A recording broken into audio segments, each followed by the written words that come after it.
फिर से सुर्खियों में। सरोजनी प्रीतम की नई कहानी सुनिए। आशीष राय जी की अभी आंख लगी ही थी कि सहसा झटका सा लगा। उन्होंने देखा उनका डॉक्टर बेटा उनके चरणों में पास पड़ी बड़ी रहस्य मुद्रा में आ खड़ा हुआ है। वो हड़बड़ा कर उठे, बोले, क्या हुआ बेटा? हैं? पिताजी, मैं ज़रा आपका आशीर्वाद लेने आया था। आधी रात में आशीर्वाद? ऐसी कौन सी ज़रूरत आ पड़ी बेटा, जिसमें आधी रात वाला आशीर्वाद काम करता है? वत्स, आशीर्वाद तो आशीर्वाद है, जिसकी वोल्टेज हमेशा कम ज़्यादा होती रहती है। ठंडी आह भरकर दुखी मन से दिया भी आशीर्वाद होता है, तो पर उसके प्रभाव में कुछ कमी ज़रूर आ जाती है। हमेशा हित करने की शब्दावली से युक्त होते हुए भी उसकी शब्दावली निश्चित नहीं हो पाती। मूक मुद्रा में केवल हाथ से संकेत करने वाला आशीर्वाद चाहिए, अथवा फलों फूलों आदि का पुरानी परंपरा का आशीर्वाद चाहिए? आज तूने आधी रात में पिता के चरणों में जिस तरह से आकर मुझे सम्मान दिया है, मैं भी अपने आशीष में प्रभाव की वोल्टेज खूब बढ़ा देता हूँ। ए वत्स, तेरे पिता ने भी एक कर्मठ योगी की, एक तपस्वी की सी साधना की है। तेरे बचपन में तेरी माँ की मृत्यु के बाद कितनी ही मेनकाओं ने मुझे नचाने की कोशिश की, लेकिन तू मेरा लाडला था। तुझे डॉक्टर बनाकर समाज सेवा के लिए एक कर्मठ सेवक के रूप में तैयार करना मेरा लक्ष्य था। तू जो गांव-गांव, शहर-शहर में जा जाकर जन सेवा कर रहा है, वो मेरी आंखों से छुपी नहीं है बेटा। आज लगता है कि तुझे किसी तांत्रिक ने अर्धरात्रि के आशीर्वाद की असीम शक्ति के आगे झुकने को कहा है। रात्रि के अर्ध प्रहर में अनेक शक्ति मंत्रों को बनता बिगड़ता देखा है मैंने भी। अतः मैं भी अपने आशीष की शक्ति परखना चाहता हूँ वत्स। बता, बता तुझे क्या चाहिए? क्रोध से आग उगली थी एक महात्मा ने, और पक्षी भस्म कर दिए थे। शकुंतला देवी को पाप श्राप दिया तो राजा की स्मृति नष्ट हो गई। दुष्यंत भूल गए उसे। यदि साधना से क्रोध में भस्म करने की शक्ति आती है, तो आशीर्वाद में प्रभाव की चमत्कारिक शक्ति आ जाती है। आज मैं भी अपने प्रभाव से चमत्कार को नया रूप, नया आयाम दूंगा। चाहूँगा तो मेरे आशीर्वाद से पतझड़ में भी वसंत का आगमन होगा वत्स। आंसुओं की नदी सूखेगी, मुस्कानों के समंदर ठाठे भरने लगेंगे। तेरा कारोबार ऐसा बढ़ेगा कि रुपयों की बाढ़ आ जाएगी। तेरे धंधे को चार चांद लग जाएंगे।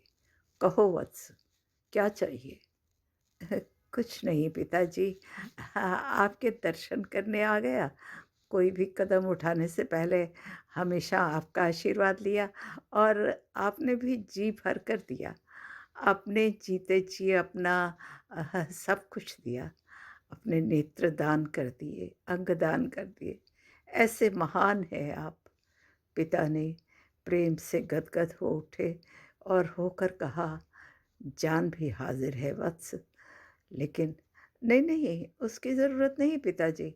अभी तो अभी तो क्या, अभी तो वही अंगदान के संदर्भ में ज़रा ज़रा इमरजेंसी आ गई थी। अतः आपके गुर्दे को एक विदेशी को लगाकर उसे भारतीय संस्कार, परंपरा आदि सिखाना ज़रूरी है। असल में आपको इस उम्र में 2-2 गुर्दों की ज़रूरत भी नहीं है। जान तो बड़ी दूर की चीज़ है। इसके बिना भी आदमी सालों साल जीता है पिताजी। आपके आशीर्वाद से आपके आसपास के गली मोहल्ले के सभी लोगों में एक-एक गुर्दा ही रह गया है। उनके बीच आप अकेले ही रह गए। क्षमा चाहता हूँ। डॉक्टरी जांच साफ-साफ बताती है पिताजी कि एक गुर्दे से ही काम चल सकता है। अतः जिनके पास इनका अभाव है, जिनके खराब हो चुके हैं, फेल हो चुके हैं, उनकी ज़रूरत ज़्यादा बड़ी है। वैसे भी पिताजी, आप तो ऐसे कर्मठ योगी हैं कि दोनों गुर्दों के बगैर भी सिर्फ संकल्पों से जी सकते हैं। आपके सभी मित्र जिन जिन में मुझे माँ का रूप देखने को आप बाध्य करते रहे। सब ने मातृ स्नेह से अभिभूत होकर अपने गुर्दे दान कर दिए। वैसे गुर्दा या किडनी निकालने की हमारी प्रणाली बिल्कुल अलग है पिताजी। उसे ऐसे इंजेक्शन दे देते हैं हम लोग कि होश में आने के बाद भी वो ऐसे होश में नहीं आता कि उसे कुछ खटके या उसे प्रतीत हो कि उसकी किडनी निकाल ली गई है। हाँ, आपके आशीर्वाद से पिछले 5 सालों से मैं इसी कार्य में तन-मन से लगा हूँ। मैंने कभी अपने पराये में भेद नहीं किया पिताजी। सबको अपना समझकर उनका अंग-अंग दाँव पर लगा दिया।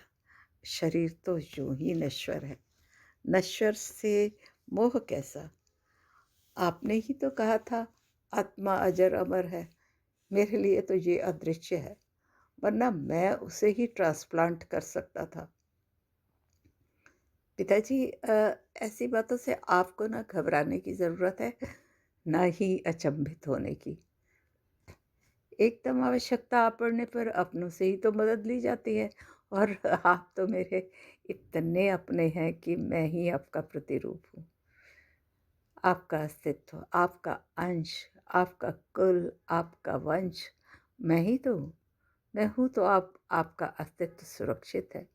मैं आपके गुर्दे से समाज को एक ऐसा गुर्दा दूंगा कि हर कोई कह उठे कि किस गुर्दे का व्यक्ति था। मैं आपके गुर्दे को अमर कर देना चाहता हूँ। आप मेरी बातें सुनकर कृपया कृपया बेहोश ना हो। हमारे पास आपको बेहोश करने की सरल, सुंदर, सस्ती और टिकाऊ तरीके की दवा है। वैसे भी हम किसी के होश गंवाने या बेहोश आ जाने को कभी गंभीरता से लेते ही नहीं।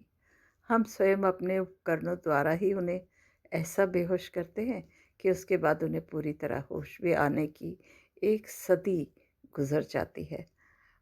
यदि वो चाहें तो भी होश में ना आए। संज्ञाहीन, संज्ञा शून्य होकर वे अपनी संज्ञा ही भूल जाएं। कहते कहते उसने पिता की नाक के पास रूमाल लगा दिया था और उन्हें पूरी तरह बेहोश करके उनके ही सुपुत्र ने अपने तौर तरीके अपनाकर उनकी किडनी निकाल ली थी। फिर भी पिता के आशीर्वाद से ही उनका सफल ऑपरेशन हुआ। 50 लाख रुपए मिले और विदेशी को किडनी लगाकर एक्सपोर्ट क्वालिटी की दवाएं भी मिली।